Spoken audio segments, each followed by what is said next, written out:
The money adds up. I mean, it really does. Yeah. Milk so you got to money. get the milk money. Yeah. That's where the milkman comes from. I am the milkman. I'm always drinking milk when I'm streaming online. I always have a glass of milk. Yeah, it's awesome. Wait. 2%, 1% whole milk. This is almond milk. Almond milk. Okay. Yeah. Oh, you're good. You're healthy. All right. Good for you. No, Like, how do they milk almonds? I don't see nipples on them when I eat them. Me and my buddy, we make it all of this money. Yeah, I know it's rude to be bragging. They never catching us slacking.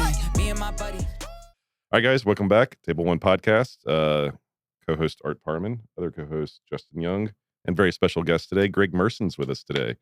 This interview kind of came out of nowhere. A mutual friend kind of linked us up together, even though we've known each other for, I want to say at least 15 years, but maybe even longer. But yeah, obviously we jumped at the opportunity to get you on here. So thank you. Seriously. Thanks for having me, man. Yeah, it's been a while. I mean, we played with each other all the way back, probably like 2008, 2009. Yeah. Was the start. Yeah, that sounds right. Which Glory days. it really was. It seems like forever ago, but at the same time, it seems like it was yesterday. I sound like such an old fuddy-duddy when I say that kind of shit, but like so many people that I feel like I've known forever. I don't know, like poker's just evolved and changed so often, like over the last 15, 20 years. Yeah, ever since we had Steve Zolotau on and he said that thing about the candy stores only open for so long, I think about that like every day now. Like, man, it really was the glory days. Like that was the candy store. Yeah. I didn't play enough poker. Yeah, well, like, when you're making money hand over fist, you assume it's always going to be there. So you get lazy. And then, then when it's not there, then you work harder. Like it's a weird ebb and flow. I kind of feel like the evolution of it all is just constant adapt or die anyways. Yeah. So like even when people talk about the glory days, there's always just like pockets of the market that are available to you, right? So obviously you guys have your own game. There's a lot of the live private games. Online, there's so many different options, whether you're playing in the regulated market or on the gray area games. Like what I guess ACR wouldn't be a good example, but over the years, there's been plenty of places like if you were early to Bovada and stuff like that, there's been plenty of markets even up until today. I think that you can still do well, but it definitely is taking more work to source that stuff. It's not as easy as like we'd show up at Bellagio, there'd be 3, 10, 20, 40 games running. Anyone could play. It's not like like you said, adapt or die. Because like I don't know how it is for like your friends growing up through poker, but I know for mine personally, like as soon as there was adversity, and I don't mean this in a bad way towards them, they chose a different path. Mm-hmm. They went into marketing, they went into real estate, they went into whatever. Yeah, because they're just like, I like poker, but like this is getting too hard or too stupid, or the politics I hate, or whatever the excuse is. Yeah. And most of the time, these are highly intelligent people, so they're like, I can make money other ways. Sure. So yeah, AKA fuck poker, and like I'm gonna go do that. Props to people that don't have a gambling problem. Yeah. I was gonna say, A, I love poker, and B, I have a gambling problem. So like, I am where I am until I die, I think. Yep. Sorry, Morgan. That's my wife. Sorry. All right. Well, I know you've seen every one of our episodes, but in case you haven't, we like to take our guests back to adolescence and find out, what kind of fucked up version of you became a poker player instead of, whatever successful people are. Yeah, I mean, to be honest with you, like looking back on my childhood, my early stages of gambling would have been in the sports card world, which is funny because that's what I'm currently doing. But the sports card world, opening packs of cards, it's all built on gambling. And, back then you pay $5 for a pack. You're hoping to get more than $5 out of that pack, or you buy a box for $100. It's the same thing. It's just like really early introduction to gambling at a young age. And then always played a lot of video games, played a lot of sports. And then when I found poker specifically online, was just like the mesh of both, where I could compete and play video games, but also for money. And I was just instantly hooked. That being said, it wasn't just some like easy ride up. Probably the first 2 years playing online, I was like a very, very small winner. Maybe I was making $20K a year playing 70 hours a week. I couldn't even really have a bankroll because that money was being spent like being a college kid. The bankroll was always like a couple thousand, 3,000, 4,000, but never really building. Cause I was a very, very small winner back then. It took me actually like just so many attempts at the different formats before I became successful. And then funny enough, cash games was the last thing I tried. And then that ended up working the best for me. which Cash games work the best for you. so WSOP champion. no, I'm saying like early in my career. Okay, sorry. So like I always struggled in tournaments with mid stakes, low stakes tournaments. I never really broke out in anything, and I always tell people that not having that really big score early in my career was like the best thing that ever happened to me, because I made the deep runs in the 750K on full tilt and the Sunday Million and like final 2 tables and stuff, but I never actually had the big score that kind of like gets you hooked on that form of playing or gambling.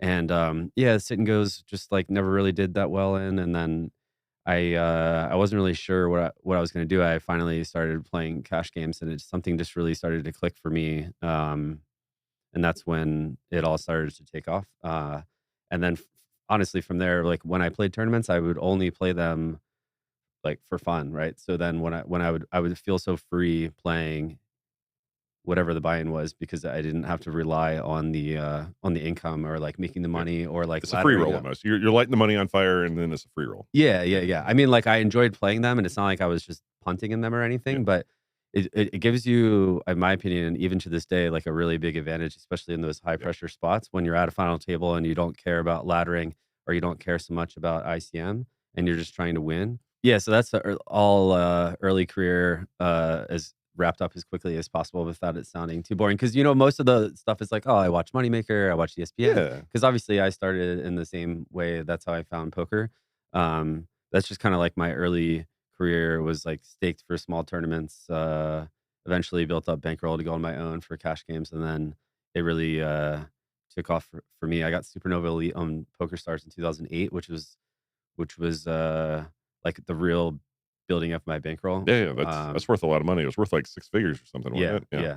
So I remember I made people make fun of me for it even till today, because I only played 1-2 for the entire year. I played 2.2 million hands of 1-2. And my win rate was like 1.8 or 2 big blinds or something. But between the volume and the rakeback, I made like close to 250K. And I didn't have many expenses because I was 19, I think, at the time. So that really helped me like build like a nice foundation before moving up to mid to higher stakes in the coming years. Sure. Yeah. Well, that's a lot of hands. I mean, a lot of experience.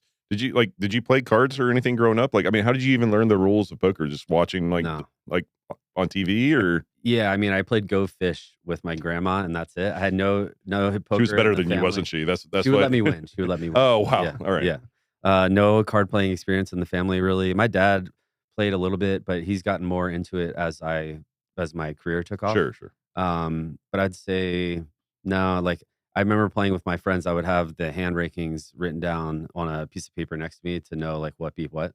And yeah, I mean that's like I didn't know anything, so I just learned. I read Phil Hellmuth's book. That's the only poker book I've ever read. Is Phil Hellmuth's like book with like the donkey and the Yeah. No, I remember. Yeah. Okay. So that's the reason you weren't successful at tournaments right away. All right. Yeah. What's the old saying? Like, it costs $20 to read my to get my book, but it costs you $20,000 to read it. Yeah. If you read it. Yeah. That's funny. Okay. So you're in college. You're like, 18, 19, 20 when you're kind of getting into stuff, and you're, what it sounds like anyway, like you're learning on the fly. You're treating it more like just like an unknown puzzle where you're just trying to like learn as you go and like figure things out, which is, I think, a pretty cool way to learn anything. Mm-hmm. That way you're not regimented by any certain thoughts. You're not boxed in. I think that's what keeps old school gamblers away from like the new school. Like they want to fit everything in a certain way of thinking. So like you're in college, like what are you going to college for? Like what was the goal? I was going to Maryland for business, but I dropped out after midway through my third semester. I dropped out. Okay. My first shot at playing full time, I started with the 10K bankroll, lost/spent half of it in the first month because my parents were like, okay, you have to pay for everything. So I had all my expenses, plus I lost a little bit that first month. So I re-enrolled in community college for an additional semester, honestly, only to save money up to do it again. So were your parents, I don't want to say staking, but like staking your life once you went back to community college? Were you like... The rule was that if I failed any classes, I had to pay for it, and I also had to pay for my books up front, and they'd refund me if I passed the class. Okay. But I moved home with them, and then I built up like 30K in like 8 months or something, and before I dropped out the second time. So I dropped out twice, once from Maryland, once from community college, and then the second time I never went broke again. All right, really quick, guys. Phenom Poker is out now. It is live. And if you want to support Table 1, just go to joinphenompoker.com and that will help us. Fill in your information and you'll be on with us. Tons of people on there, tons of action, especially until Art and I will run out of money, I think. That's true. And we are doing some sort of free roll. Anyone who signs up through our link, we're going to eventually reveal the details on Twitter, but if you sign up through our link, we are going to go all in up to 10 times at $100 no limit until somebody wins the $100. We might stack you 10 times and you'll lose 1,000 in this promotion, but we are trying to give away 100. So if we accidentally stack you 10 times, you know, thanks. Thanks for playing. All right, joinphenompoker.com. Now. So tell me about your parents then. Like, I mean, obviously the first time you drop out of college, they couldn't have been pleased. No. Well, I also was having drug problems in college too. So it was like, oh, well, I'm addicted to gambling and I also have a drug problem. So they're like, what the hell is going on? Because my childhood from an academic standpoint was just straight A's all the way from middle school all the way through high school. Not like I'm not a 1600 SAT type guy. I just worked really hard and just kind of like overachieved and would definitely OCD personality of just anything that I'm into. I want to succeed. Like my brother was a star athlete and I was a decent athlete. So I think what I did as the younger brother was try to like crush school because he was getting all the accolades in sports. I was okay, but like, I mean, he played in college, baseball in college and stuff. So my way of trying to like shine through was through school. But by no means was I like that definitely came from hard work, you know. Gotcha. Not like I think I got like 1100 on my SAT or something. I'm not that guy. Well, yeah, you only went to Maryland. It's okay. Yeah. Well, yeah. I mean, Wolfpack. you know, I didn't even have the SAT to get in at the time, but my parents went there, so I believe my GPA and the alma mater helped me get in. You know? Yeah. I didn't even know I was going to get in. Yeah. Do you have any other siblings or just a brother? Just older brother. Okay. Yeah. That helps. Yeah. For those who don't know, Maryland used to be in the ACC, and you know, I used to hate them a lot more than I hate them now. Yeah. So, yeah. You know, Yeah. The Steve Blake years, the X-ray hips. Yeah. Yeah. Jesus. X-ray. Legend. Yeah. Damn right. Yeah. When did you go to NC State? I was there from 98 to 2002, 2003. Okay, so you caught like the end of us being like really good. Yeah. Yeah, I From did. 2000 to 2003, we were like really good. No, Yeah. you guys put out some squads. I mean, Yeah. ACC was fucking loaded then. Like, I know. State even had like one really good year when we had Julius Hodge. Yep. Yeah. But, like, even before that, we had Anthony Grundy. We made a small run or whatever. But Mhm. but yeah, we were always overshadowed by you fuckers. Yeah. Well, you also overshadowed by your neighboring schools. Yeah, I mean, it's more of that. So, like, believe me, I don't hate you guys as much as Duke or Carolina or Yeah, anything yeah. like that. Or I even mean, Wake Forest back in the Us day. leaving the ACC made me fall out of love with college basketball because Yeah. even now we've been in the Big Ten for I think 12 years. I mean, like we don't have a rival. Who's our rival? Like we Dude. don't. The closest school is Rutgers, but I mean, Yeah, there's no one cares rival. about fucking Rutgers. Yeah, there's no. Yeah, And I agree with you. Like, I understand like the realignment stuff. There's money involved. I get all Yeah, that, but I hate it. they're literally ruining college football and basketball. yeah, Because I understand, like, you know, kids want to like be one and dones, two and dones. Mhm. I get all that, but like the rivalries are just dead now. Like, Yeah. no one even cares anymore. I think the only cool thing about it is that okay, Maryland this past year had a really good team. The year Mhm. before was awful. So it is starting to become a little bit more like the NFL because of the high turnover that if you have a decent program, your team can be like top 10 one year and then the next year they're just like not even in the tournament. Where it didn't used to really be like that. There was so much like building of the program. Sure, no, You know? that's So fair. yeah, that's the only cool thing is that you can have like a lot of these SEC schools have been kind of coming out of nowhere with some really, really good teams now, but that weren't traditionally good basketball schools. No, and fair enough, but like the NIL deals have a lot to do with that shit Yeah, because like yeah. like all the money is a lot in the South when it comes to like, True. oil money or whatever else. Well, it they is. also But, like, they don't have like the pro teams as well. Correct, Yeah. yeah. Or as many. Yeah. but yeah, okay, sorry, that was just me nerding out for a little while. Yeah. Back to old school ACC stuff. Yeah. So when you went back for community college, was the goal to become a poker player eventually, or was the goal to appease your parents, or was the goal to become No, it was a businessman? No, it was strictly to become poker player for Okay, sure. all right. So there was just to Rebuild the bankroll. yeah, basically Yeah. like, you know, alleviate like some of the monthly bills that your Mhm. parents were now taking care of. I also was still struggling with the drug stuff. Like I didn't actually get fully sober until August of 2007, and then I dropped out of community college like October or November of 2007. So Okay. I was very much like fresh to being sober. I relapsed in 2011, but the first 3.5 years of my career, I was sober. Um, and yeah, like I met a lot of good younger full time players in the area that didn't drink really at all, and they didn't do any drugs or anything. So I kind of like got this whole new group of friends as well. It's just like a really weird thing when you're hanging out with people all the time that are using, and then when you can't hang out with them anymore, you get looked at as that guy that's like too good to you're like too good for me. You can't hang out with me type of deal, you know? So I was lucky to find a new group of friends that had good influence, both good poker players. Like Tony Gregg was one of the first guys that I Great found. player. John Moore, if you know who that is, like longtime cash game player, Christian Harder, like all of us moved in together at Tony's house in 2008, and that was my first like year of sobriety, and all of us were grinding the different. Like Christian was mostly playing tournaments, but I was playing 2-4. John Moore was playing 3-6. Tony was playing 5-10. So like all of us kind of were at different stakes on Poker Stars at the time, and we all were improving. Christian was traveling, playing tournaments, playing some PLO online back then, but it was cool. We were all starting our careers together. That is cool. Yeah, there's a lot of grind houses like that have shot out a bunch of top talent. Like that's one of the things that I could never have done because I got married at 20 and started my career with a wife and a family. So I had occasional roommates that were poker players, but my wife got tired of them pretty quickly. Yeah, I mean that was a big adjustment for me. Just we moved to Hoboken in 2014, my wife and I, and that was my first time not living with a poker player. So it started to that was the first time I lived without a poker player, also right when like the solvers came out. So there's a really big adjustment period for me, like not living with someone to constantly talk poker with and keep up with like the metagame or the different strategies.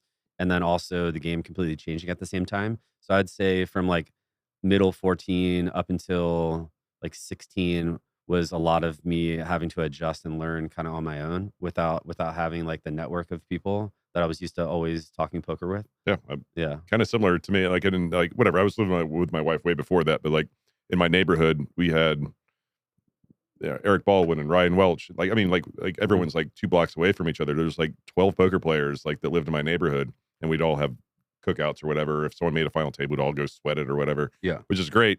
But like you miss that.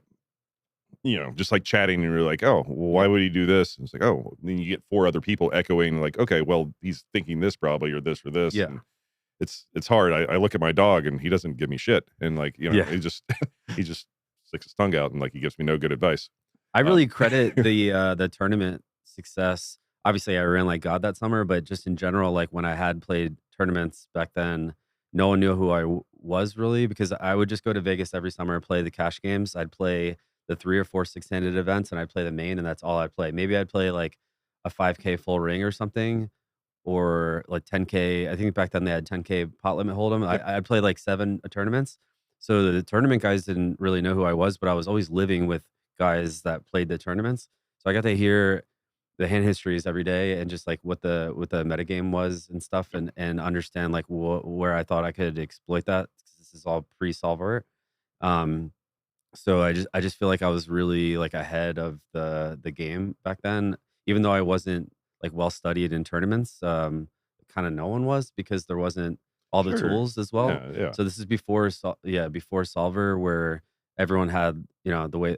Like the biggest thing was just like the raise sizing was so small, and like the 3 bets were so small. So I remember like Shannon Shore, a great player, right? At 10K 6 max final table, his opening size blind versus blind was 2.1 to 2.2x. And like I just remember like kind of laughing in my head anytime I saw this, and this was just like standard from everyone back then. It's like I'm never folding anything ever.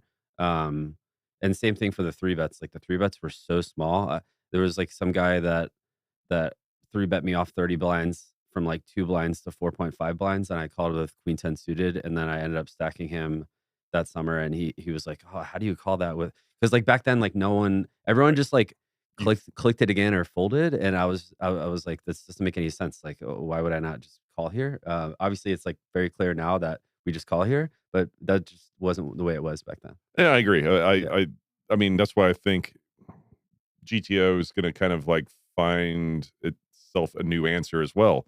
Because Mhm. like everyone in the moment thinks, oh, this poker strategy, this is the nut strategy. I mean, I'm old enough to remember when like you raised to 4 or 5x like opening because Yeah. like that's what you're supposed to do. You're supposed to make people fold. You get money for that. Yeah. Like, and then like someone's like, oh, 2x and it's fine. And Yep. like everyone's like, oh my God, well, we solved poker. Yeah. And then it's just yeah. like, oh, well, if we're gonna make it 2x and we would just like 3-bet. Like, oh shit, what are we gonna do now? Yeah. Yeah. And they're like, oh, we'll just, and then we'll just 4-bet. Oh, we'll just 5-bet. And Yeah. kept on going, which is why like now the new strategy is like if you 3-bet, you make it a little bit bigger. And because people are just going to call like a huge wide range. So people are now making like 3.5x and stuff like that, like over the opens. Are you tired of playing with players like this? Not this. No. This? Or this? Or do you want to play with players like this? Oh, wait, If you like having fun at the poker table, Table 1 is the game for you. We play high stakes, no limit, 100 blinds. And if you want to get into the game, it's actually super easy. We have a website, table1.vegas. You just go to the website, you click get a seat in the game, and fill out the form. It's that easy. It's your name, it's your phone number, it's the date that you're here, and I will personally reach out to you. And it's only $5K minimum buy-in. Run it up at 2.5 and join us. I don't want to glaze too much over whatever 07 and 08 if you want to go back to it because like but I want to make sure we definitely talk about the 2012 like WSOP player of the year like run or whatever. I don't know. Should I talk now? You looked at me like I have words to say. Yeah, I don't know. Like I might have some words to say. I when I was looking research, I want to talk a little bit. I want to bring us down a little bit.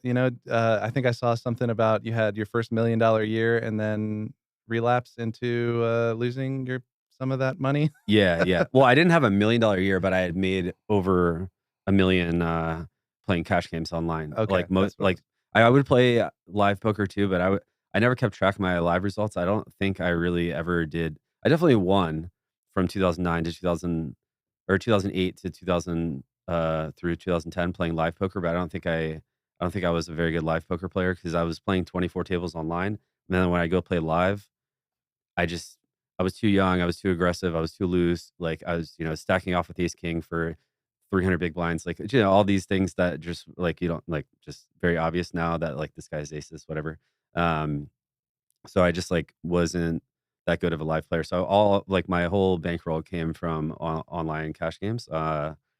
And then like after taxes, I started 2011 with 650 or 700K roll, and I was like playing bigger and bigger and bigger. But then when I relapsed, I just was dusting online, and then they shut online poker down, which is probably a good thing for me because I had lost from when I relapsed to when they shut it down, which was like a 2-month period. I'd probably lost like 200, and I was playing big, like 25-50. They had a 40-80 game on full tilt back then. That was 16K buy-in. I was playing like pretty much everyone heads up outside of like Jungle, Sauce. I did play some 3-handed matches with Sauce, but I was like playing everyone back then.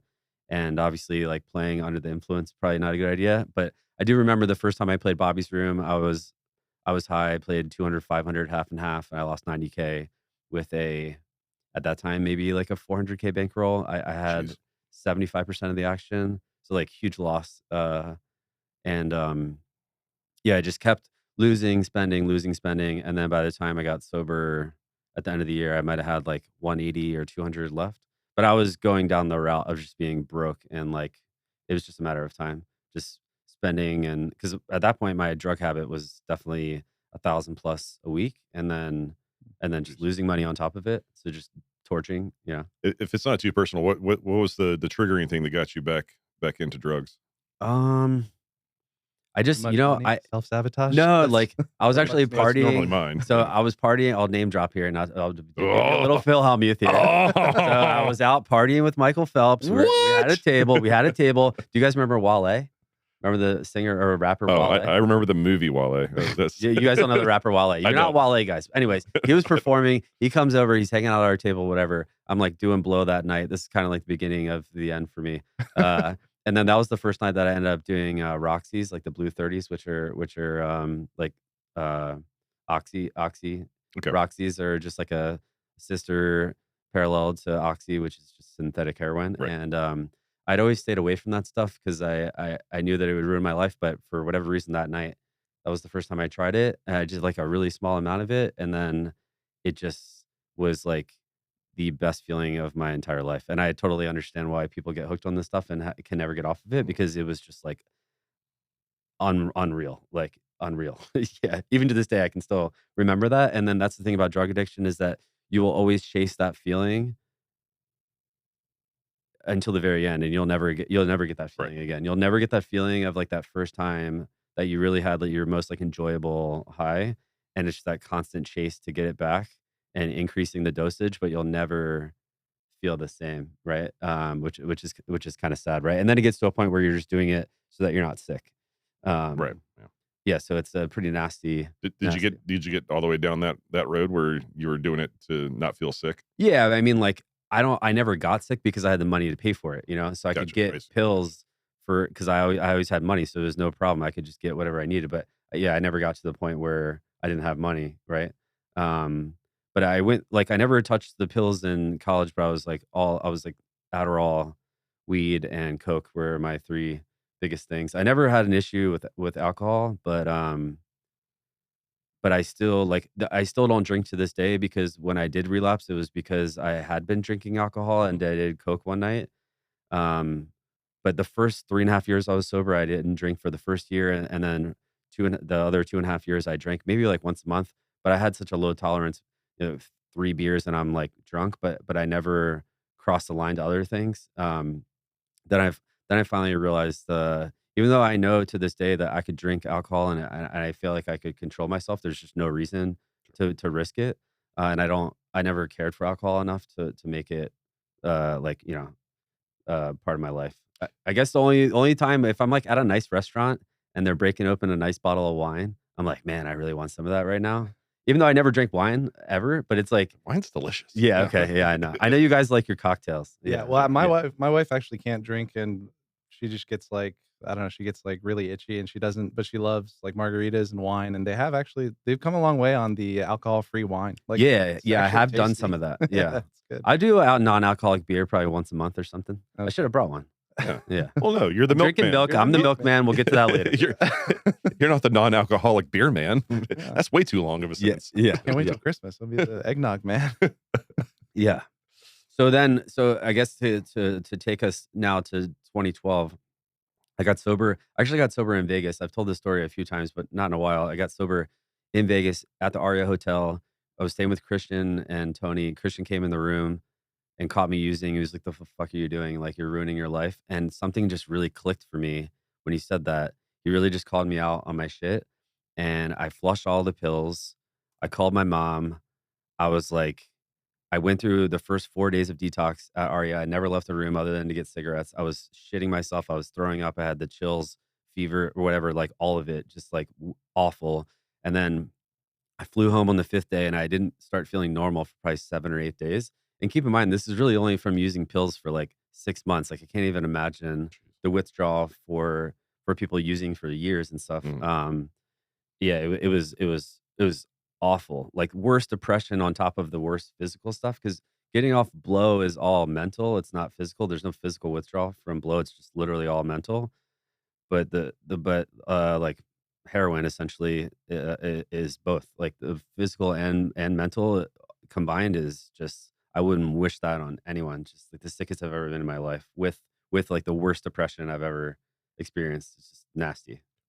Was Christian there, like kind of like your friends there, like kind of helping you through the whole way, making sure you had Not really. No, I mean because they were here playing poker. right? Yeah, Yeah. I And like I just told them like I'll be fine. Just like I'm gonna sleep a lot. I'm gonna order room service. I'd go to the Aria shop for like cigarettes and Gatorade, and I literally didn't leave the Aria for 4 days. So it's kind of like fitting that I got sober here. Yeah, Vegas, so the weird. best place Yeah. to get sober. Yeah. So that was the end of 2011, and then so 2012.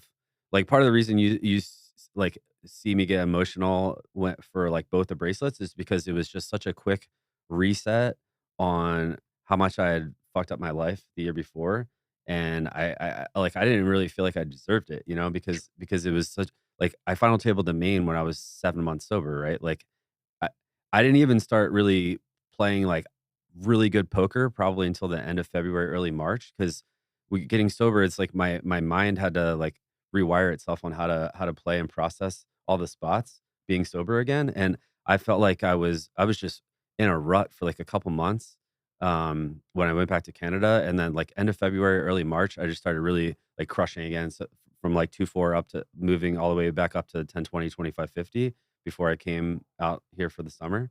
So yeah, just the whole like up and down experience of it all was just like pretty surreal, but it couldn't have happened like at a better time because I always tell people like, imagine if I won the main and then I relapsed, like how Sure. much worse it could Yeah. have been, how much worse I could have messed it up. Because a lot of people mess that up because it's like you're winning the lottery, So Right. I don't care how good you think you are versus the field. Like back then, I'd probably say from a combination of all of it, heads up cash, 6max cash, live tournament, all of it, I would have put myself in the top like 40, 50 players in the world. But that doesn't mean anything. In the main event that year, 6,000 some players, there's probably like a good 1,000 people that legitimately could like deserve to win that Sure. tournament. And nowadays, I'd say it's like 3,000. Yeah, right? I would say it might even be higher than that, but Yeah. like everyone's within like a Yeah. few percentage points from being the best player in the world. I mean, realistically speaking. Yeah, I agree. So, wow, sorry. Yeah. No, that was a good story, and I mean, to say you don't deserve it, I mean, you put the work in to stay sober for 7 months. I Wait. mean, it's Yeah, it's nice that you yeah. bounced back and got all that success after, like you said. sure. It's yeah. the kind of run good that like I know you recognize, but I don't think most people do is the timing of stuff. Because like to your point, if you would have final tabled the main event in 2007 or 8 or whatever, yeah, you know what I mean? Like like you might, and like I'm not saying anything against you. Like a person might be dead. Like I mean that's why yeah, I know. people that win the lottery, like their mortality rate like drops like fucking ridiculous, like 80% or something like that. Yeah. Like a lot of them like lose the money and like end up killing themselves. Again, not speaking directly towards you, just like finding success in a certain way always kind of drives other demons up to the surface a little Sure, bit. And like sure. I've experienced it myself a lot as well. But like Yeah, no, the self-awareness is big because what you said at the beginning about the best thing running deep and just bubbling all these tournaments and Mhm. not having a big score, like we talk on here all the time that I won the first tournament I ever played, Oh, you did? stuff like Yeah, yeah. a live tournament or something like that, and how it does kind of hook you in or whatever. But Yeah. like even having the clarity to say that not happening to you is the best thing that happened to you for your Yeah, poker because then career. I always looked at I just started looking at things very EV based, which is like, okay, this is my win rate online. This is kind of like what my hourly is, like almost to a T. And then what do I think my edge is in this tournament? What do I think the hourly is versus all the expenses? And then it would just like almost never make sense to play any tournament ever, other than if I wanted to do it for fun. So I feel like most cash game players will tell you the same thing. Now it's a little different because unless you have access to the private stuff, you're forced to kind of go down the route of playing the tournaments because they're open fields and you can get so much volume in. So these guys that are high stakes crushers online that don't get any action, like they're going to go play 25, 50, 100K tournaments because it's the only way that they can play for big money now, right? So it's definitely different now than it was back then because there wasn't like I remember when 100Ks first started, like I might have played 5 of them or something. I pretty much would only play the World Series one, and there were starting to be like Bahamas, Alpha 8, where it was like the first ones. oh yeah, But now they're just like there's 100K every month or multiple Oh, yeah. all around the world. Yeah. you can definitely be in for $20 million a year in tournaments, like Yeah. without betting an eye. Where before, like you had to work really hard to get 500K worth of tournaments Yep. in a year. Yeah.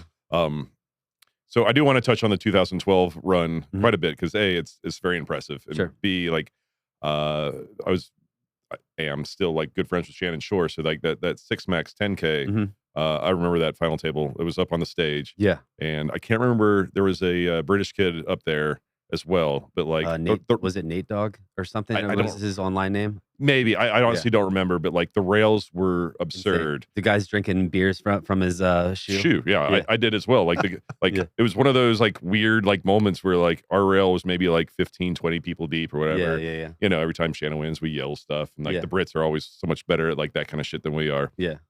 And like, you know, like a guy like literally grabbed me by the shirt, like nothing like aggressive, but like did it and like literally just like pulled out a shoe and just started drinking beer out of it in front of my face, and was like, Yeah. fuck him, I'm gonna do the same thing, you know. Yeah. And like, I mean, Keith Lear was there. I'm pretty sure. Yeah. Like, not that his rail was big, but like, you know, he's always been a very well liked guy in the poker community. Mhm. So like it was a pretty cool spot.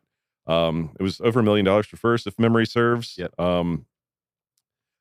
I'm just more pumping you up, really, more than anything. I'm just saying, like, six-handed 10K is a very tough like tournament just to deal with in general. But like, did any of the rails or stuff bother you at all, or was you just zoned in and like don't? No, it didn't really. No, it never bothered me. I'd say, well, like the final table of the main event, I was so nervous the first 45 minutes, and then the best thing that could ever happen to me is I lost like the first 2 or 3 pots I played, and then I was like, oh, I'm still alive and I'm still breathing, and like I kind of felt like the pressure just move off because I started in third and now I had fallen to like fifth, and I didn't let that make me like crumble. It actually just made me like settle in and be relaxed, and then not worry about everything that's going on. But that six max final table, like I'm telling you, I always approach these things being like, I don't care. I don't care if I win or not. Like my career was so focused on playing cash games, moving up the cash game ranks, what my peers thought about me as a player in those games, or if they respected me for like my work ethic and how much I grinded. That's what I cared about. So then winning a bracelet, obviously that's like a very big deal. And it's easy for me to say it now that I have done it before, that it wouldn't, like if I didn't have one now, I would definitely be really wanting one, right? I have friends that don't, like Christian Harder doesn't have one. He's been playing forever. So like I know how much it would mean to him to win one. But I don't know. Like I just never, I wasn't a tournament player as much as I love the World Series brand, and it's like everything, even to this day. I just, so that the distractions of all that stuff was whatever. Yeah, I don't know. So yeah, just as some reference for people, the 10K six max was, I want to say like the day before the main started, or like 2 days before, something like that. Yeah. So we talk a lot about like heaters and psychological, like, you know, buildups, whatever. Are you a proponent of like actual heaters in poker? Yeah, definitely. 100%. Yeah. Yeah. It was just like the sequence was, I was in, so I had a live only staking deal from Tony because I was playing, well, before I got sober at Aria, I was playing like the 2040 at Bellagio during 5 Diamond. I was there. That's what, okay. Yeah. I saw you there. Yeah. So like I was 40K in makeup from that trip. And then I had access to really big private games in Maryland. And I had a live only deal with him because the games were so big and my bankroll had shrunk down a bunch. So he had this is a good story. He had my action for the World Series. I lost like 30 in the beginning of the World Series cash and tournaments. Then I got into a private game that was running around Paul Pierce. But I was in the smaller game. It was 50, 100. They were playing 200, 400. I won like 60 or 70K in that game. And I was like out of makeup. This is when like the real heater starts. So I win 60 or 70K there. I get like 20th in the 3K six max. And the next tournament I play is the 4-handed one. I get 5th in that. If I get 5th in that, Tony gets 4th in that. So that was sick. We were like both at the final 5. And then the next tournament after that's 10K six max. I win. The next tournament after that's the main. So like the heater was just like unbelievable. It's very, very real. But I would say during the main, I was playing so free, like all the spots just playing so free. I remember I lost like a really, really huge pot on day 5 to get down really, really short. Like everyone's like 2 blinds, by the way, guys. Yeah. So when that happened, like I feel like most people would be really crushed from that because like you're 135 people left in the main, you lose a 4 million chip pot. Back then, 4 million chips is way more than it would be now. Sure. Yeah. Less chips in play. And I didn't really feel the disappointment because it's like, okay, well, I'm probably going to cash for like 70K here. I made a deep run in the main. This was so much fun. Plus I won a bracelet. Like what else could I really ask for? And that type of outlook helps a lot, you know. I'd say the only thing that I really regret from all of it is like after I won, I really hated the attention, like hated it. And then the fact that I wasn't getting paid anything for it really pissed me off because the previous winners were getting compensated so much. Free Black Friday. Yeah. So then I was expected to be like a certain type of like ambassador, but to get paid nothing for it. Where like I did a bunch of filming and stuff for different companies where I wasn't getting paid anything. And and like interviews and all this stuff. And obviously, I was too young and naive to understand, like, kind of you can build your own brand, right? Because back then that wasn't much of a thing. And then the best thing that someone's ever that completely changed the way I looked at it all was Dan Smith. We were in Macau. It was just like the summer of 2013.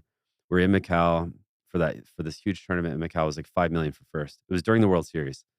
And he was like, why don't you just be like appreciative that you won the main event, and not because somehow we were talking about this, how like, because at the time I was with Ivy's company, and they weren't paying me anything, so it was so built into like, if the company succeeds, then that'll be great for me. But I was doing a lot of like stuff for them, and I wasn't getting paid anything. Which I like me now, I would love to have that opportunity. If I did it all over again, I would snap sign with Ivy's company again and take the risk that like, okay, I might not get paid nothing, but if this has any chance of becoming Full Tilt 2.0, that's like, and I'm like one of the faces, I would take that. Infinite money. Yeah, I would take that over again, over like some guaranteed smaller contract. Sure. But I definitely had like a bitter side of I just didn't want the attention or any of that stuff. Because I mean, that's kind of the whole point. If you're a cash game player, especially if you're an online cash game player, you just want to be left alone, right? Like, you don't really want anyone to know how much you're making, or like, you just want to have your own like private life. And then that's just changed like completely overnight. And it just wasn't for me. It took me probably like close to a full year before I really started to like, I'll be like, oh, this is cool. Like I get access to certain things, and I have access to certain people in the industry, and just like the legacy of what I did will always be there for my kids to see now that I have kids, and like, yeah, all that means a lot to me for sure. But I definitely went through like a stage of being very jaded by the whole thing, because the last American that won before me was Joe Cotta. I believe he got like $1 million contract, Yeah. So it's On just the like, spot, I think. yeah, it was like way, way different. And that was only 3 years before I won, right? Yeah. So it just changed a lot. And like I ended up like, I ended up getting 100% rake back deal with WSOP, which was like my best. Yeah. They didn't know how much they Wow. were paying. Yeah. Supernova Elite. Yeah. That was my. Yeah, I got that done. Yeah. Well, On the just going back to the run a little bit, so you cleared. Did you have? So I assume that Tony had some of your 10K action then. Oh yeah, so that's that's the part of the story that's the best part that I left out. So yeah, so probably not the best of Tony, but all right. no, so I played the 6 max, and like he would let me swap on the stake as well. So I think for the 6 max I had in the low to mid 40s%. By the way, funny swap story from that. 18 left. Jason Mercier, probably best player in the world at that time in tournaments. Graceful. He's like, hey, you want to swap? You want to swap with 18 left? We both have 20 bigs. I'm like, I mean, we know each other, but I'm like, he's like literally the best. Yeah. And I don't play tournaments. I'm like, sure, you want to swap 2? He's like, no, that's too low, man. Let's swap 5. And I'm like, oh shit, like, sure. And then we're at the same table. He snap bust, and then I win. And that's the only tournament we've ever swapped in ever. And I write him a check for like 55K or whatever it was. But Jason Mercier swap story too, and we only swapped in one, and he paid me, and we've never swapped since. That's probably worse for me. But yeah, so obviously, like after that tournament, the main was the next day or 2 days after, and I remember leaving our house. I was living with Tony that summer, and he said, you don't have to give me your action for the main. And I told him, I told him you'd have my action for the whole World Series. So, like, don't worry about it. It's just one tournament left. So just give me 60-40, and we'll keep the main on the stake. Because I mean, this guy taught me poker. Like he took me to the next level. He got me into the biggest private game in the area, where I was playing like basically 100, 200, 200, 400 equivalent in 2010 at like 23 years old. Like just the only reason I really like climbed like to the next level in poker was like because of him. And I thought back then there was a good 5, 6, 7 year run where he could have been considered like top 3 in the world in all the formats. Just like playing cash live, playing cash online, and live tournaments and online tournaments, just like WCoop, Scoop, fucking everything. He's got WPT title, WSOP bracelet. Like he was just filthy. He has great posture as well. Yes. He was just filthy. And he occasionally slummed it at 10, 20, 40. He was also scary to play. Yeah. Very scary. He's such a nice guy too. But all right, yeah. Yeah. So to be able to like write him a check at the end of all that felt so good for me. And then I and then I had pieces of him in the coming years where he just like really crushed these tournaments, right? So like it's kind of just like I made him a bunch, he made me a bunch.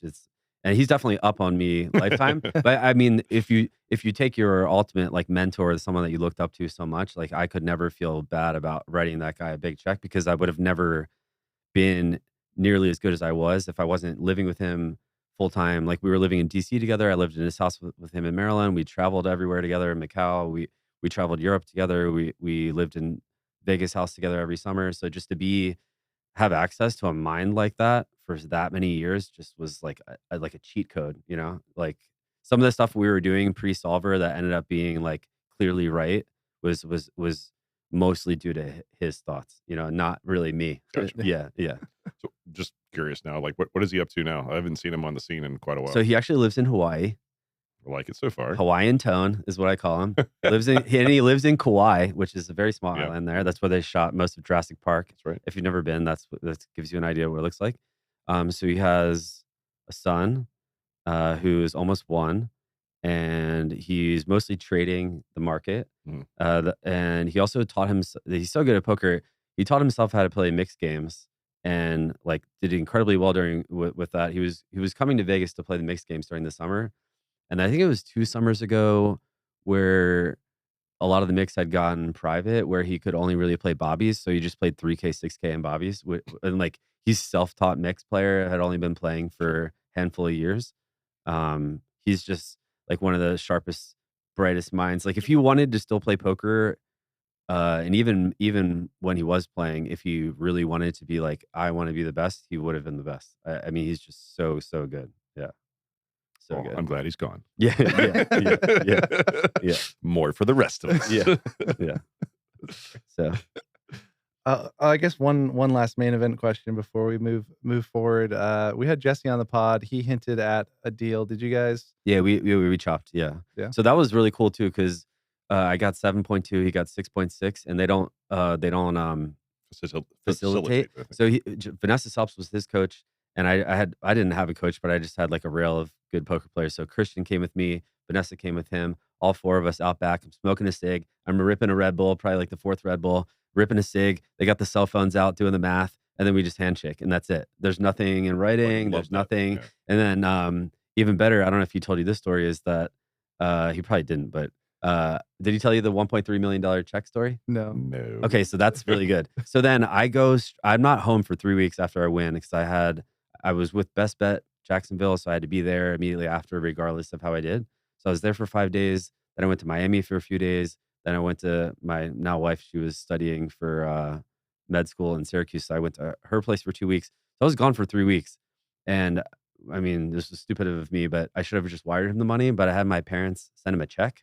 Well, the check never came because my parents' mail got stolen, which is so crazy.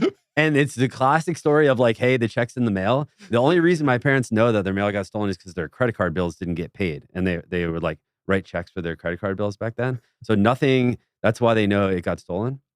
So I'm telling him, I'm like, yeah, dude, we mailed it out last week. And then it's like another week goes by. I'm like, dude, it's on its way. Like, I don't know what to tell you.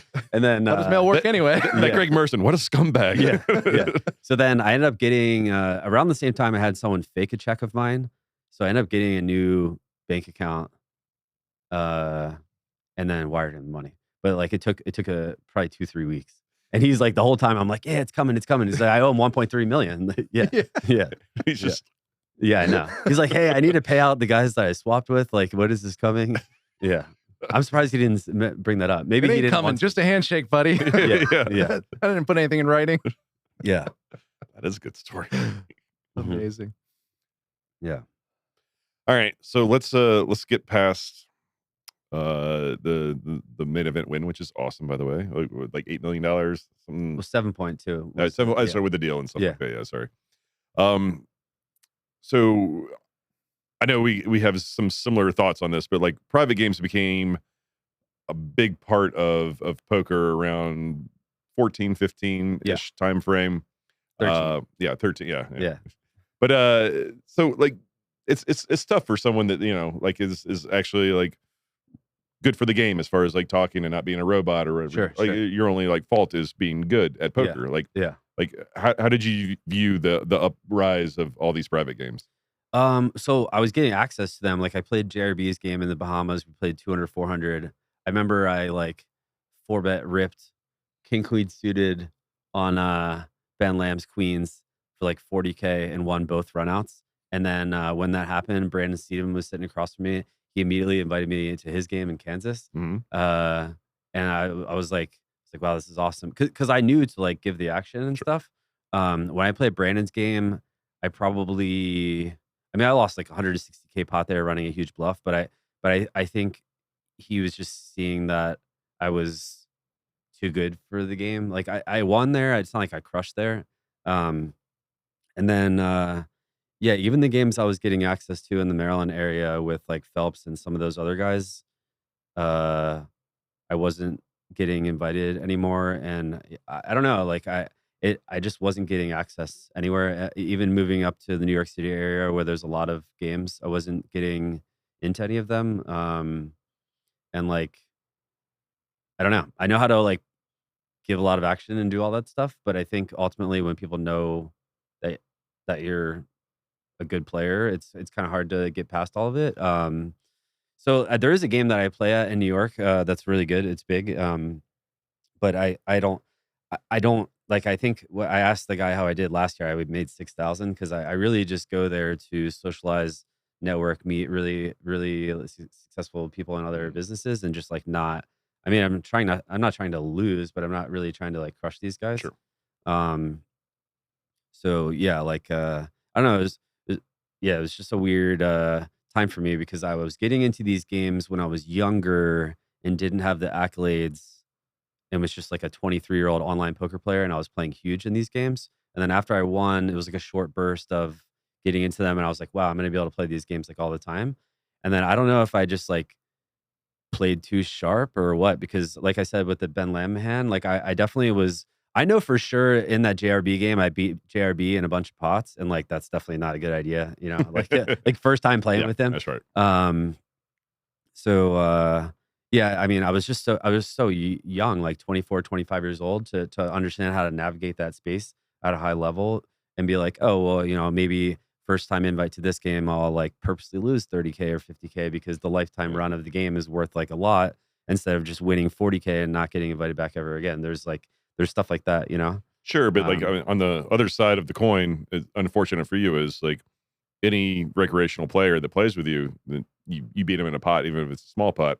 Well, that's the main event champ. Like, why do we even have the main event champ in this game? Like, and like, doesn't matter how you play. Like, people can always point to that, regardless if you win or lose. They can Which is so silly. And I agree, but like, it is the way it goes though. Because like, there's so many well-known pros that want to like play our game. Yeah, and we get them in there, and they're great action, and people are like, yeah, but like he's really good. Like, yeah, look at his results here, here, and here. It's like, yeah, but did you not see the way he played 8-7 offsuit? Like, yeah. Like, you're just kind of screwed forever. I'm just saying, like, your reputation kind of hurts you in that aspect after you win the main. Granted, good problem to have. I'm just saying, sure. Like, it's plus the sober aspect is tough too, because I've been in games where like everyone is just super lit, and I'm just drinking seltzer water, and I'm like the only pro or one of two pros, and I'm like, this is just like I don't even know how to. Like, I'll just put the straddle on every time. I'll just blind raises, whatever. Like, I'll flip with people. We'll do any prop bet you want. Sure. But I don't know any other way to like try to make it even when like everyone's messed up. Certainly brings the mood down when you're like, oh, I would love to. I'll put the straddle on, but if I drink one of those, then you may never see me again. Sure. Because I mean, well, we played a decent amount of cash back in the day. You know, I was like huge action. You were big action too. Like me, you, and Berkey were like big action. Yeah. I've never been like it. Like I was saying earlier, my early live cash results probably weren't that good because I was just way too loose in every single spot, just always blasting. So like, I don't know, maybe winning the main like just hurt my trajectory down that path of the industry. But it's like I've still always just enjoyed playing online anyways. So I just kept playing online. I moved to New Jersey, played online from 2014 until really like the summer of last year is when I kind of started the end of the last summer is when I kind of became the Milkman. No, not yet, not yet, not yet. So I got into sports betting very hardcore, and this is when I realized that I like really loved business. Is I was betting sports for a bunch of different groups. We had like probably close to around like 10 different originators or groups of guys that we were betting for, and I built out a team where I had 45 different people Jesus. betting sports for us, like all over the country, mostly on the East Coast. So I was like managing that, which was a ton of work. And the last 6 months of last year, that's all I was doing was betting sports. Um, but at the same time, I was really getting back into the sports card world out of nowhere. Like it was my childhood, and I spent 20 something years never opening a pack of sports cards. I got back into that around the same time, and then I found breaking online, and I was like, man, I really would love to start a business in this. Like, and it kept consuming me, where now I was like playing poker and doing the sports betting stuff and like really enjoying that I could do both. But mostly the sports betting, I was like loving sports betting stuff. It's like, do I really want to start something else? Because if I start something else, I probably have to quit one of these other things. And what ultimately ended up happening is I had to quit both of them, because running this business is just 80 hours a week, just nonstop, all the time, nonstop. It was so much work, and I love it. But it's so like I've played poker 4 hours this entire year, so it's just I am nonstop working. Yeah, What sports was your team betting everything? we were betting everything: WNBA, golf, everything. Like I had a guy for golf. I had like a few groups for WNBA, a few groups for baseball. Like we were just moving. I would work with some originators directly, which is like the way to get the information quickest. Otherwise, we were working with like other syndicates to bet for them, because it's all just top down and when you get it. So, if this originator wants to get down 250K a game, maybe he's only able to fill 100 or 150K of it himself. Then he goes to like operations like us to fill the rest, where it's like, okay, well, I can give you 20K on this, and then the way we make money is by keeping some for ourselves as well, because they're winning sports bettors. Sure. Um, so that's kind of how that would work. Like if I could fill 50K on an NHL game, 25K would go to the originator, or maybe 30K, and then we would keep the rest for our action. And then that would be split up amongst like, yeah, there's tons of different splits, but we were playing like 5 to 10K a bet for most sports. Obviously, for like women's tennis, it would be 500 to 1,000 or something, but the win rate's higher. But yeah, I was like very fascinated by that and trying to like climb the ranks in that. But ultimately, because I wasn't originating and just betting for other people, it wasn't as satisfying, because like in poker, you're making the decisions and it's like up to you. Whereas here, I'm just kind of executing orders like a trader in a way, where it's like I need you to fill, plus just the anxiety of it. It's like when your phone rings, you have sometimes a matter of seconds, and you're trying to get down as much as possible before the line is gone. So it's just, you can never turn off ever from 8 a.m. until midnight. It's just all day long. Yeah. So you say you had like up to 45 people on the team, or like Yeah. working under you, like trying to get the bets down. I mean, I read the Billy Walters book. Like, is there any like stories of like people trying to like get their own like money down on the same action? Kind of like, Yeah, that's the hardest thing, is that like when you depending on which source is giving the information, depends on how like private it needs to be. Because like when I'm working with the really, really high end people, I can't give the information to anyone, and I have to just go bet it through my own Sure. available outs.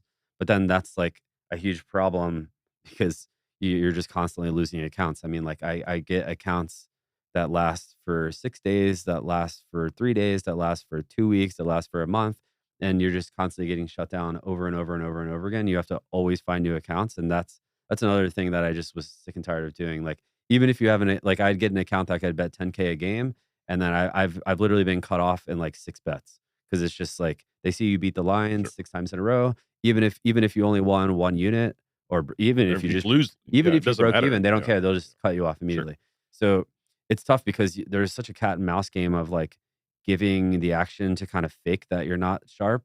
But then it's also so difficult to just win in sports in general, that like betting the wrong side on purpose, I mean, for where I was at, didn't really seem to make much sense, because I wasn't like at the top of the food chain with originating, where I could really afford to just bet the wrong side to keep accounts longer.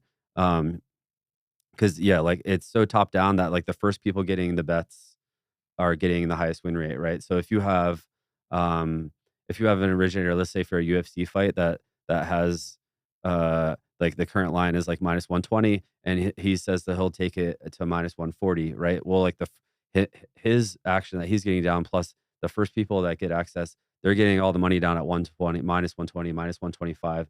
By the time it gets to groups like us, it's 125, 130, -133, -135. Now the win rate starts to shrink, right? So like the variance starts to become insane. And like for me to want to bet the other side to keep the account longer is like I never really went down that route. But yeah, the guys at the top of sports world like crush.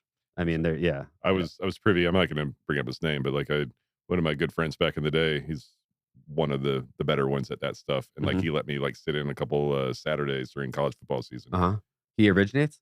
I mean, he has teams working for him, but yes, he originates. Okay. Yeah. Is he out of New York? No. Okay.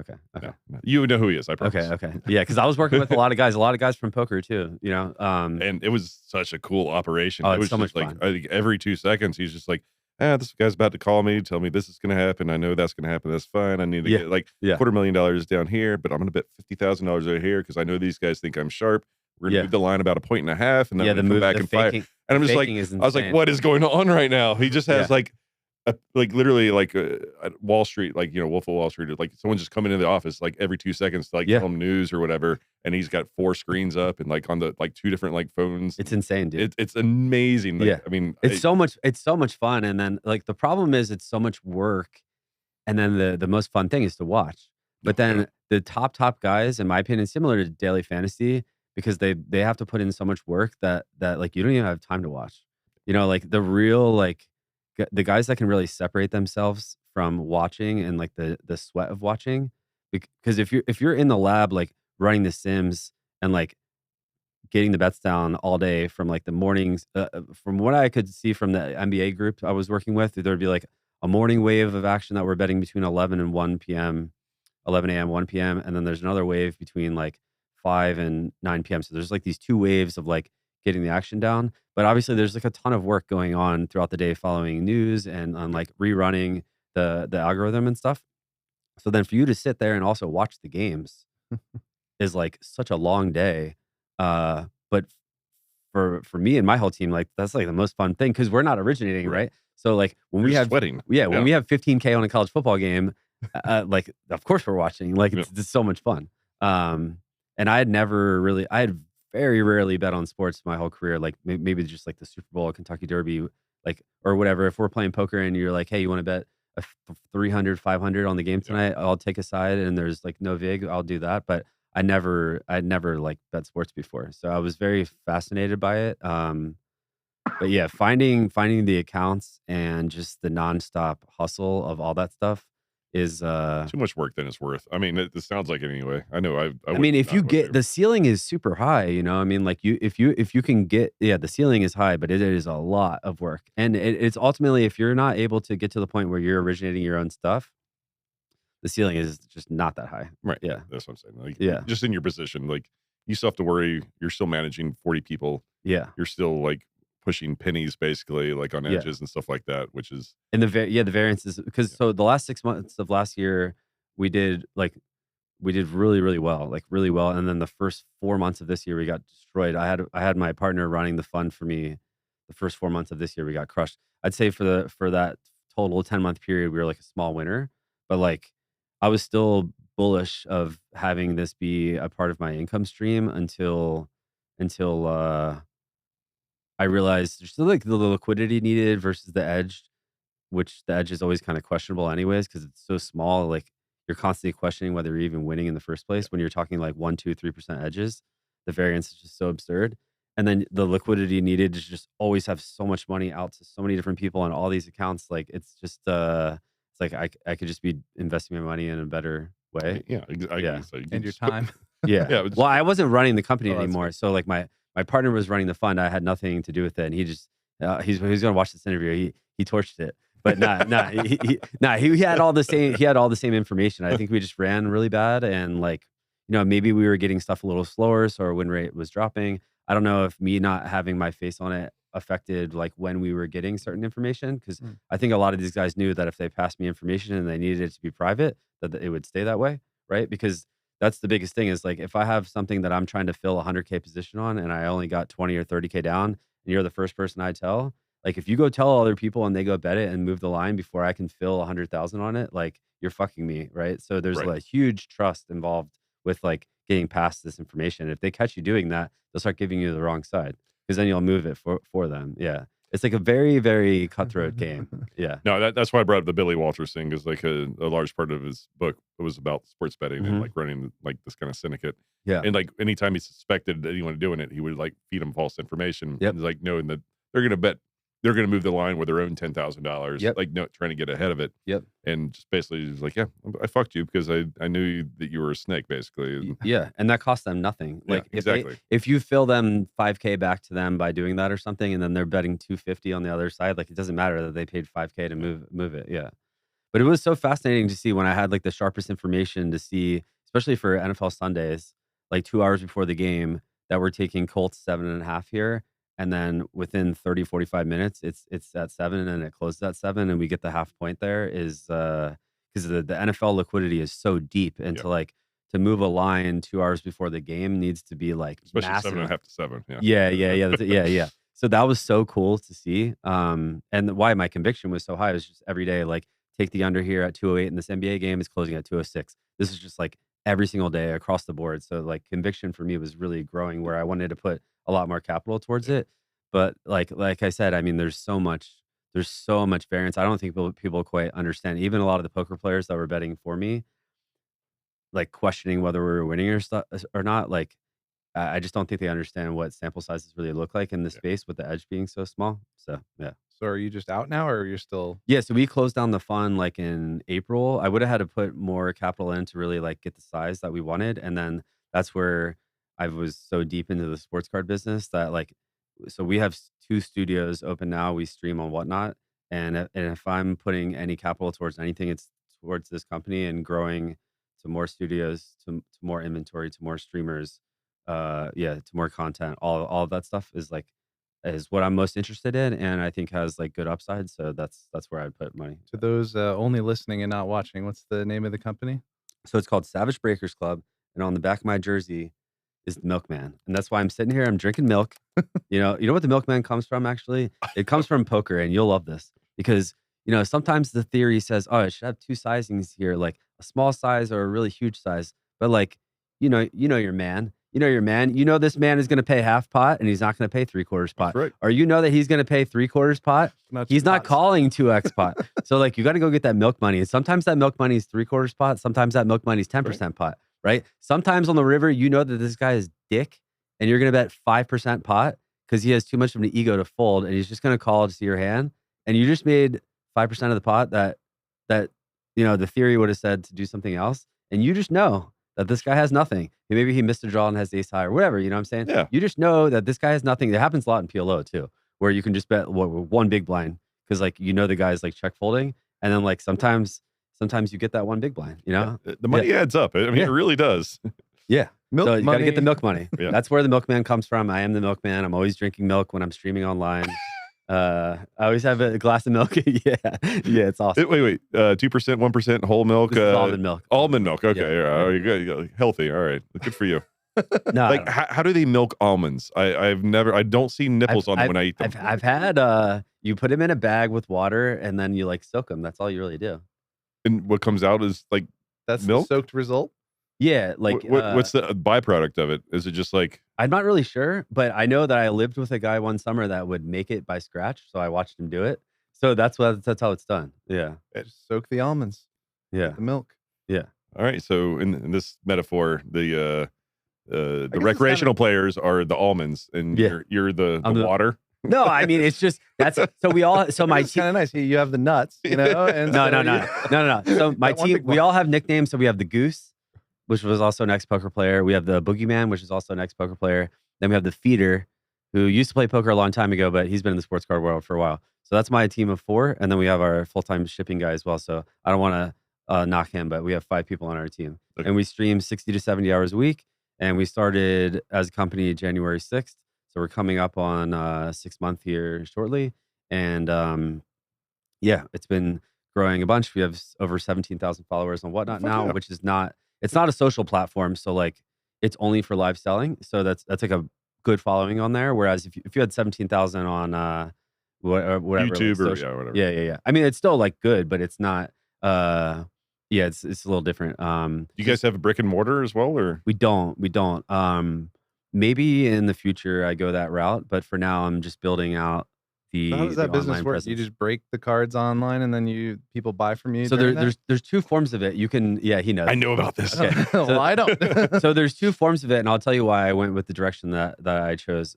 You can buy the sealed product, which is, let's just say 20 packs within a box, and it costs X amount of dollars. And then what they do online to make it affordable to people is they fractionalize it. So let's say this box costs $800, right? Not many people can afford to go into a hobby store or order online $800 box of sports cards, right? It's become very expensive. So they'll auction off the teams or sell the teams at fixed prices, so where you can buy like a specific team. So if you're an Orioles fan and you really want Jackson Holiday rookie cards, you can go either win the auction for the Orioles spot or buy the Orioles directly for one, like, it's divided into 32, right? But it'll be, the price, if it's fixed, will be determined based on like how good that team is in the product. But now if you're an Orioles fan, instead of having to buy the box for $800, you can buy the team, let's just say for $60, because there'd be a premium on the Orioles. And then that box will be opened on stream with 32 different people purchasing like fractionalized spots in the break, and any Orioles players you would win, right? So if you have a favorite team, if you're like a Dolphins fan, you can go buy the Dolphins in a flawless break where flawless is $4,000 a box, and you can buy the Dolphins cheap for probably a couple $100. And then if you hit any Dolphin stuff, you're gonna win that instead of buying the box for 4,000. I got it. So they've already paid, and then you're like live sweating it for them. So they're winning. Well, that's the one. That's the like probably the easiest concept to explain. But we do repacks, which is we source every single card individually, and they're repackaged for the customers, and then we have guaranteed price ranges. So anywhere between, like, our lowest product is $5 to $60. That's for our first time buyers. For our auction product, then we have 20 to 100, 50 to 300, 100 to 400, going all the way up to our biggest product is 1.5K to 6K, which is releasing soon. So those are guaranteed price ranges. And then what separates our company from other companies is that if you hit a card below the guaranteed floor, we let you keep that card, and we let you open another card of the same exact value. So if in our pink sleeves, for example, are 300, 1500, if the card comes out and it's 270 or 250, you're going to keep that card. We're going to open another one for you. So you actually benefit from that happening, whereas that's not the case in other shows. You go on other shows and that happens, and you say something, a lot of times they ban you from the chat, or they'll give you some type of store credit to make up the difference, where like it actually, like I said in our show, it'll benefit you because you'll end up getting two cards. There's also kind of a loophole in the space where we're allowed to say, oh, well, when we packaged it, it was worth over 300, but sports cards are trading all the time, similar to like crypto. I mean, there's like huge swings. You'll see cards get cut in half in 3 days. You'll see cards go up 2x in a week, right? Like, so if I packed a card 3 days ago at 300 and now it's selling for 400, like, well, I'm going to give that customer 400 value on it. I'm not going to give them 300, the same way that if it comes out and it's worth 220, I'm not going to be like, oh, well, when we packed it, it was worth 320. Like, that's not fair to them because they're buying into a product that's guaranteeing a minimum of a $300 card coming out. So that is one of the main reasons I started the company, because I felt like I could bring the most like transparent, highest value product to the space at scale.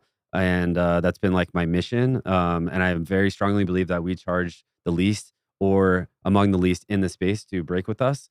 I think the profit margins are absolutely egregious in the space. I think there's lots of scamming. I think there's lots of like lack of transparency. Another thing in my sales pitch here is that we have someone live comping the cards in our show at all times. So if you're a customer that comes in, you buy a spot for 200, you hit 3 cards, you want to know what they're worth, we have someone in the chat to give you the live value comps, not the comps that they were when the card was packed, the true live comp of that card when it was open, what it's worth. If you want to trade the cards back, we'll buy them back at 100% for store credit. Wow. So if you hit $1,000 card in our break of a player that you don't like, and you want to trade that in for store credit, we'll immediately buy it back off you for store credit. And you can use that store credit to get into future breaks with us. And a lot of other shows, they're just like, they're not offering this, right? So if you hit $1,000 card of someone that you don't like, I mean, they're sending it to you. So then you're going to be forced to sell that card.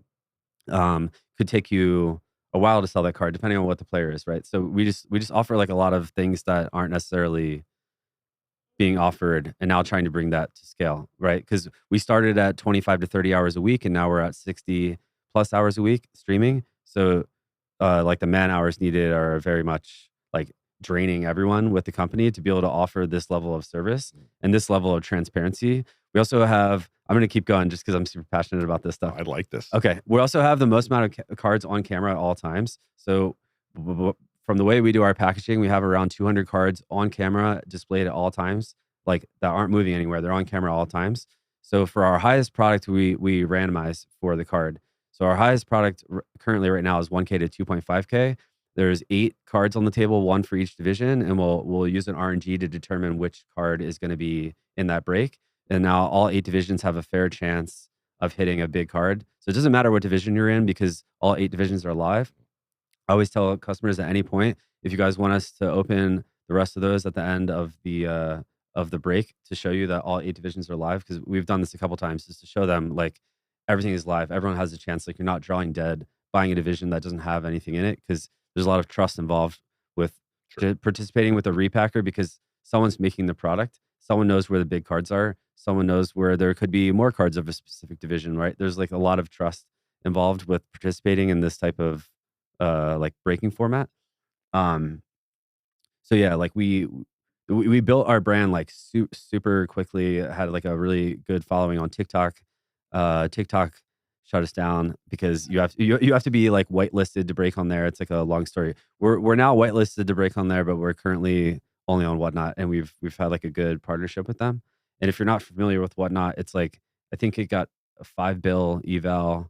It's strictly live selling. It's a private company.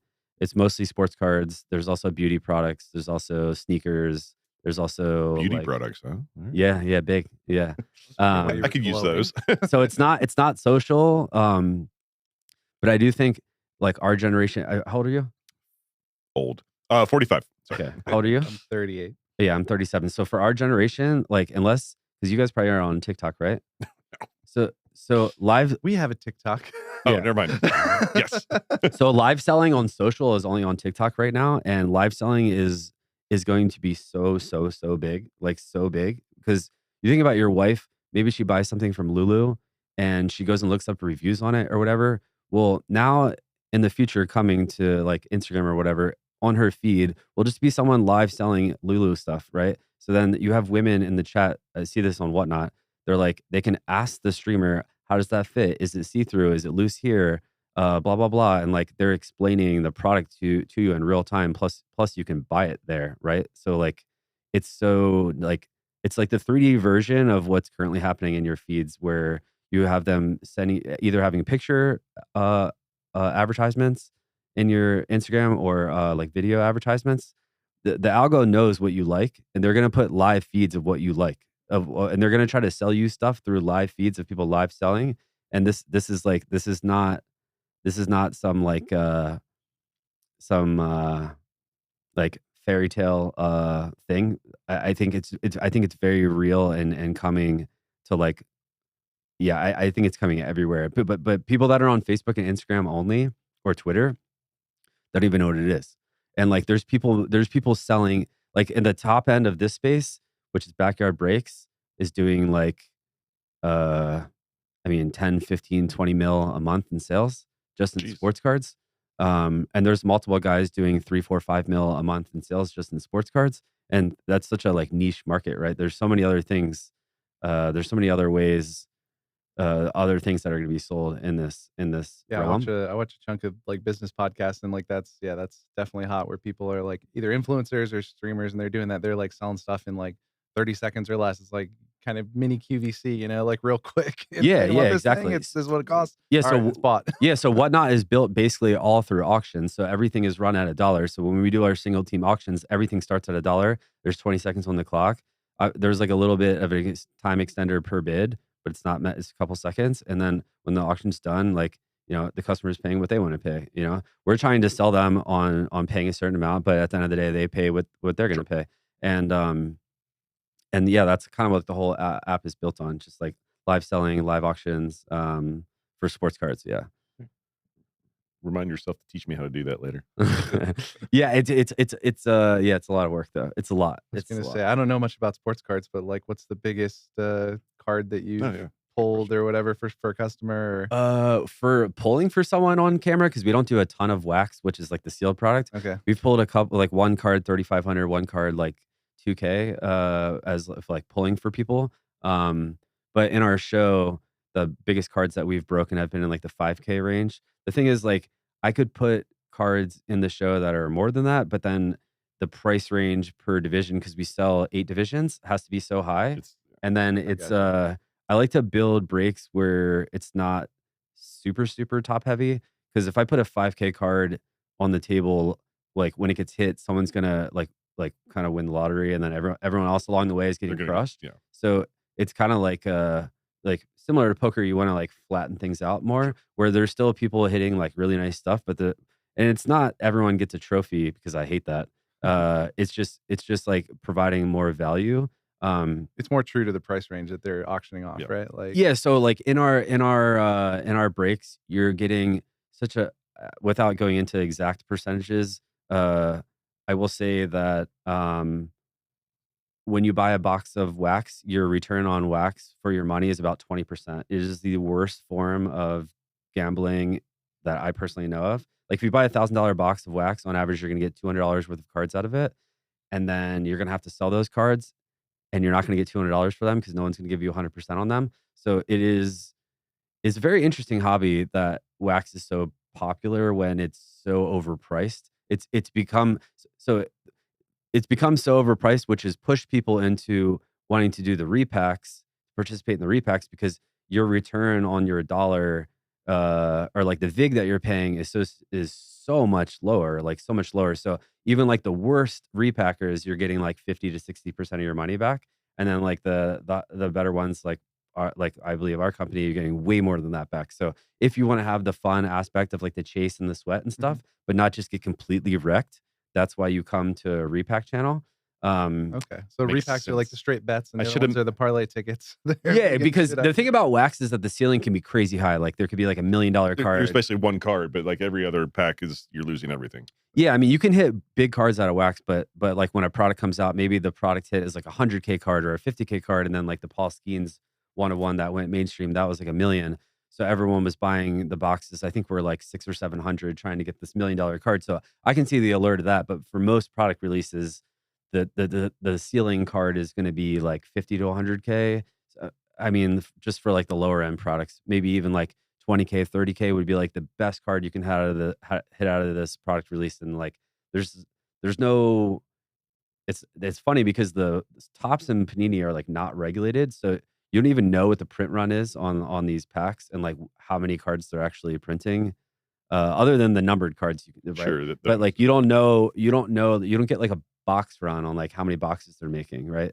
So like, yeah, it's very interesting. And I was just gonna say, are you on there like personally doing Yeah, some so of that stuff? I do some streaming, but I have a team of guys that stream for us, and yeah, I've gone in and out of doing like a lot, like a little. It's hard because I'm doing everything, because I'm doing most of the buying and I make a bunch of the product as well.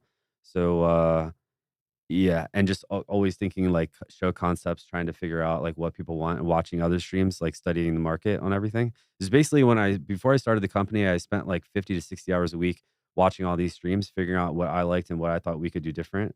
Um, and like it's been fun because it's a bunch of poker guys going into like retail, where I was the only one that even knew anything about sports cards. I had to teach the other guys that are streaming, like they didn't know anything about sports cards. So uh yeah, but I mean, yeah, it's just like the stuff we've learned along the way, just being like a startup company. But it's been so much fun, and it's like reminds me a lot of like early days of poker, right? Because we're all like working together Yeah. to get better, to make money together, and also like prov- for me, it's like it's just so important for me to provide like a really good experience for the customer, and like a really good value back.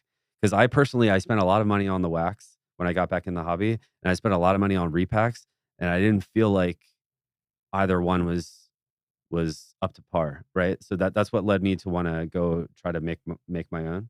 Best business is solving your own problems. Is that right? Yeah.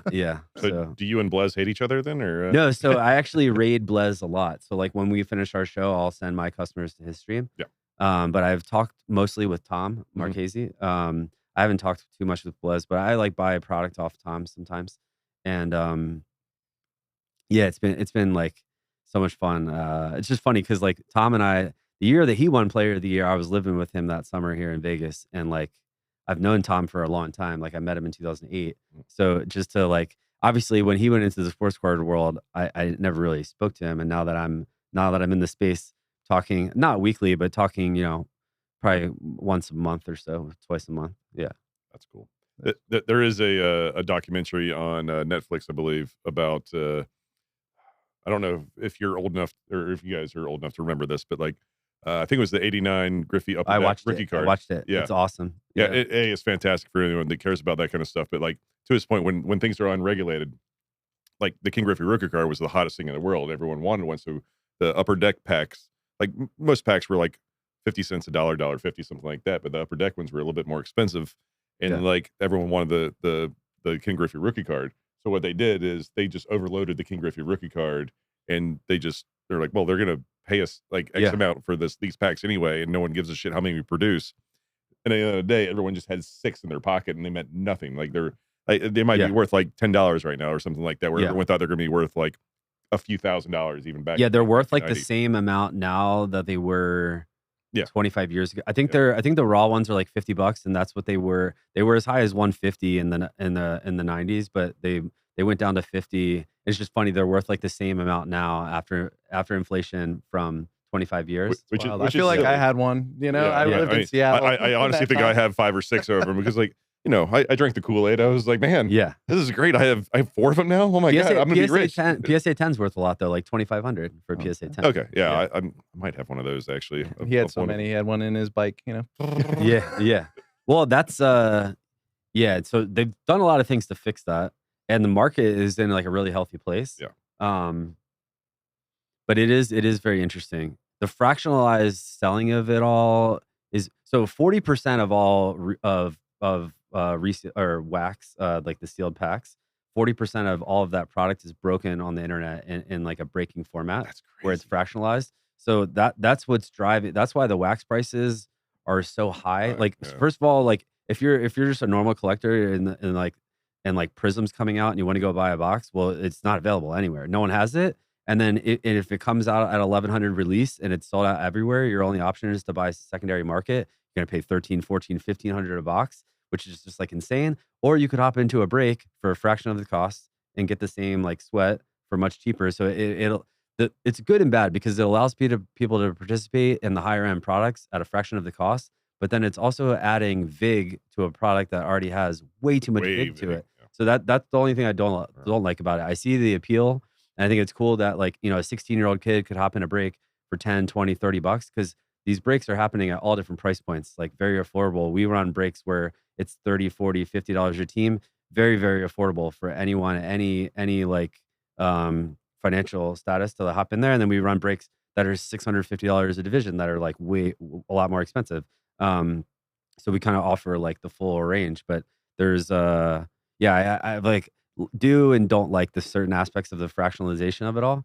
But it is cool that you can buy a team for like in our single teams, you can buy a team for $30, $40, $50 and then hit a card upwards of like $1,000, $1,200, $1,300, which is like a huge multiplier. And that card is guaranteed like in the break to be between, well, it's $200 to $1,500, but it's really $300 to $1,500 because there's very few cards that are going to be under $300 in there. We have the floor at $200 for a reason for that specific type of card. It's called a downtown. Do you know what that is? I don't. Okay. I didn't know how up to date you were. But there's not many downtowns that are below 300, but we do have the floor at 200 just because there is quite a few in the 300 range that will drop to 275 or 290. And like, so it's really just to protect ourselves. So it's more like a 300 to 1,500. So that's cool that you can get into a break and have that type of multiplier at like a cheap price. Yeah, for sure. I'm sure we could talk about this all day. No, but it is the World Series, and you're out here to win another main event. What's on your schedule? So I mean, I'll probably play the 500 today and late reg the 6 max tomorrow because I'm at the point now where I just want to run the company and late reg everything I play and just have fun. And I do think at some point I'll go back to playing poker full time, but I don't know when that'll be and where I'm going with this and whether I'll have my own card store or multiple card stores or where I want to go with this whole venture. But it's like I'm just completely obsessed and love it. And I never thought anything would fulfill me the way that doing this does, other than poker. I love poker so much. So I'm interested to see how I feel playing at the series. So I've literally played 4 hours of poker this whole year, and it's been my entire adult life, or from 17, so 20 years now of just poker obsession. So I know that I'm gonna like really love playing these next few weeks, but I still also have to run the company as well. So like playing anything before the end of registration is just not going to happen. Probably for the main, I'll show up on day 1 at some point, but everything else, register 10 big blinds. Let's try to get lucky. Yeah, I love it. Yeah. I like your chances for the 5K. By the way, like, I'm just saying it out loud. Well, I mean, I don't know when I'm sitting with like 12 big blinds, because I don't even know what I'm doing.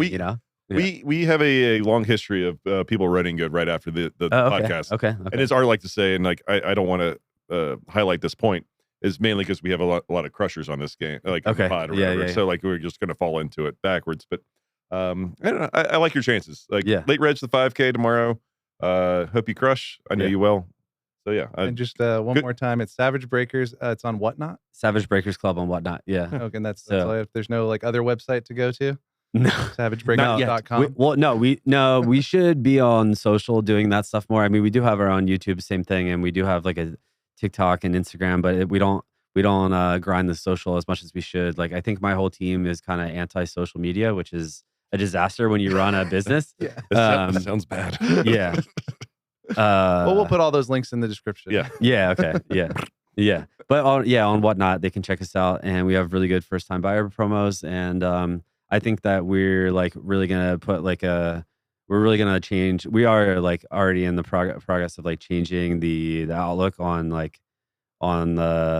niche market of like sports card breaking. There's just like a lot. It's very similar to poker. There's been a lot of like sketchy things and stuff. Like, obviously poker has bad stories as well. Yeah. So yeah, I'm excited. Yeah, hey, man. All right. Well, thanks for doing this. Yeah, I really for having appreciate you guys. Thanks, Greg. Yeah.